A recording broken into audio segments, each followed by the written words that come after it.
Alright, welcome guys to chapter 10, Introduction to Object-Oriented Concept, Classes, Data Abstraction, and Data Encapsulation, right? So this is, we're going to go up to chapter 10 first, and then we're going to come back to file system and file storage slides. So we're going to go through this really quick to understand the object-oriented concept. So in this chapter, you will learn about structured versus object-oriented programming, introduction to classes and objects, creating and using objects, defining member functions, constructors, and data field encapsulation, right? So a general model or general characteristic of an object basically is what we define abstraction is. So so the idea is to come up with a general model or a general characteristic of a particular object, right? Now the details and the internals of the internal components and organization and the operation of an object is usually kept separate from the description of what the object can do and how to operate it. So this is the idea of abstraction on object-oriented models, right? So, for example, washing machine, microwave, right? We know how to operate them, we know how to use them and operate them, but do not know really how they work inside. So that's the idea of a object-oriented, right? So in structured programming, we have things that are following certain steps, step 1, step 2, step 3. In object-oriented programming, there are particularly attributes and methods, and inside the methods, there's step 1, step 2, step 3, right? Now, if you want to use an object, we don't really need to know the steps necessary here. We only need to know the methods available and the attributes that are available, right? So object-oriented programming, or for short, we call it OOP, right? Involve programming using objects, right? An object represents basically an entity in the real world that can be distinctly identified. For example, here, a student, a desk, a circle, a button, and even a loan can all be viewed as an object. An object has a unique identity, a state, and behavior, basically, right? So the state of an object basically consists of a set of data fields, also known as properties, with their current values. The behavior of an object is defined by a set of methods, and we're going to look at a few examples in a bit, right? So if you were to define a class, right, for objects, basically an object has both a state and a behavior. So the state defines the object and the behavior defines what the object does, right? So we're gonna look at what this is, right? So it's analogous to if we have a class called vehicle, right? Then a car is basically an object of vehicle, right? They would all have the same attribute in the sense they would have a certain color, right? A certain model, but they would have the same shared behavior. For example, they all move, they all can turn, right? Turn right, turn left, and so on, right? All right. So let's look into the introduction of classes, right? So basically, we would have a class name, right? When we start with a class template, right? And we have a class name circle, data fields, right? And functions, basically. So 3 of these things. And we have in the circle, we have a circle object 1, circle object 2, and circle object 3, right? So each circle would have similar data fields. For example, they all have a radius, right? But the radius may be different for each object that is in the class circle, right? Okay, so if we were to code this, then how it would look like, right? So the coding in class always start with a class circle, Then we have the data field for radius, for example double radius, and we initialize it to 1, right? We also have a constructor. A constructor is actually the basic functions that exist, and usually it follows the name of the class itself. For example, circle, empty constructor here, or circle that can take a certain input, right? So they're constructed, so we can have a constructor that is empty without parameters, or a constructor that can handle certain types of inputs, right? And you would have certain functions. For example, you can get the area of the circle, right? By calling get area, right? Now if we are representing this as a UML, right, then the circle class would be written in such a way we have the name of the class, the data fields that exist, and the constructors and functions would sit at the lowest part, right? The symbol plus means they are public and accessible by all, right? So in UML notation, objects are written in this way, right? So then we only state the difference in the attributes of each object here, right? Okay. Here's an example of creating a class person, right? So we have a class person, right? And we have public variable declarations right here, right? So we have a string name, right, and integer number, right?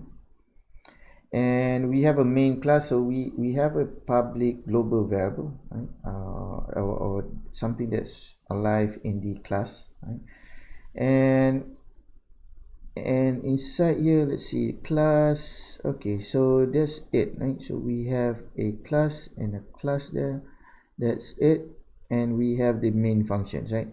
So our class here is quite simple. It just have data field, right? No specific functions here, right? And we can see that the main object here, the main function, which where our program starts, would define an object called person, right? Based on the person class. And then once we have that object, we can ask a user for the name, and we can assign cin object number and cin object name, and basically output the name and the number, right? So this is kind of simple idea of creating a class person, right? Okay, now when we defining classes and creating objects, let's consider here a TV set, right? Each TV is an object with states, so you can have current channel, current volume level, power on off, and an object would have certain behavior: change channel, adjust volume, turn on and off, right? So these are some things, right? So if you want to model it, then we have a class TV here, and we have probably several data fields, channel, right, volume level, and whether it's on or off, right? And obviously in each class we need a constructor, so we would have a TV constructor, right? So that would be the TV constructor, and we have functions to turn it on and turn it off, right? And set channel and set volume and channel up and channel down, right? These are some of the behavior or functions that we can do, right? Now how we implement this is not stated yet, but this is how we basically would design it, right, in our UML, right? So the constructors are basically special kind of method that invoke during the creation of the object itself, right? Basically it's used to construct the object, right? A constructor with no parameters is referred to as a no argument constructor, right? Or we can also have a constructor with arguments, right? Constructor must have the same name as the class itself, right? And constructor do not have a return type, right? not even void. So make sure we don't have that, right? So if you notice in our use in our example here, we have a here we don't have a constructor, but let's see, when we have an example here, circle, right, doesn't have a return type, right? Okay, so constructors do not have a return type. Constructors are invoked using the new operator when an object is created, right? So the role of a constructor is basically to initialize the object. So when we call the constructor function, it will initialize things that you want to initialize and set certain values, right? Now a class may be defined without constructors. In this case, we call it a no argument constructor with an empty body is implicitly defined in the class, right? This constructor is called a default constructor, right? It's provided automatically only if we have no constructor defined explicitly, right? So if you don't have any, basically it will create the constructor for you.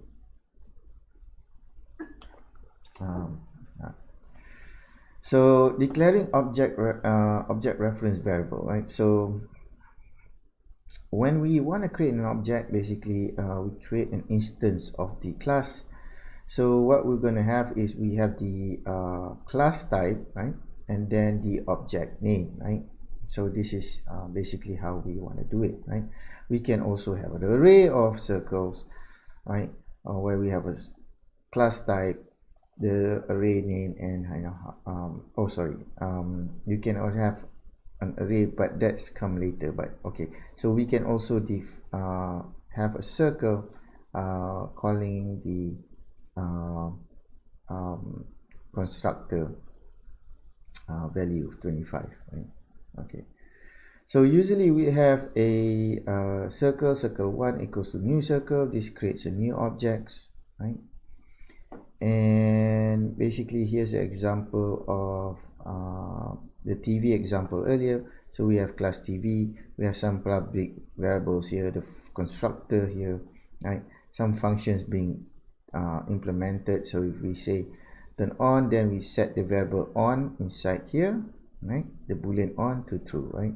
So off, then boolean true to off, right? So other functions also can be implemented within this space, right? All right, so in the main, then our program can start using the TV. So we have TV1, and we can start playing around with TV1.turn on, TV1.set new channel, and etc. Right? Let's see if we, right? Okay.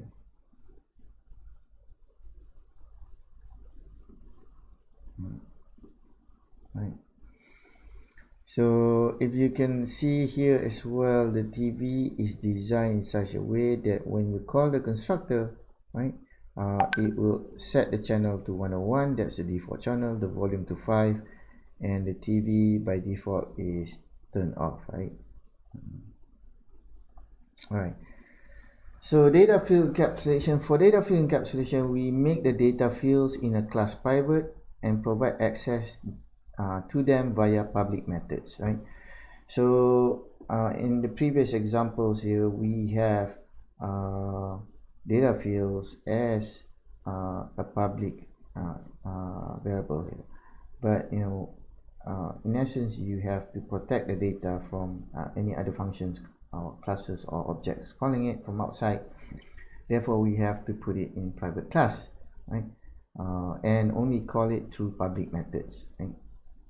So for example, here we have the minus sign to indicate it's a private modifier, for example radius and number objects, and we use some of the methods here to basically get the radius or set the radius value, right? So it's a good practice to protect the variables of the attributes or in the class, right? The data field in the class protected, and make it private so that it's only accessible within the class but not accessible from outside, right? So if we want to access it from outside, then we have public variables that we can access it through function calls, right, or methods, right? So that's about object. We'll learn a bit about object later in possibly in one assignment next week and some quizzes. And I'll see you again in our last chapter about file storage. All right, access file system and file storage. All right. Thank you. See you again.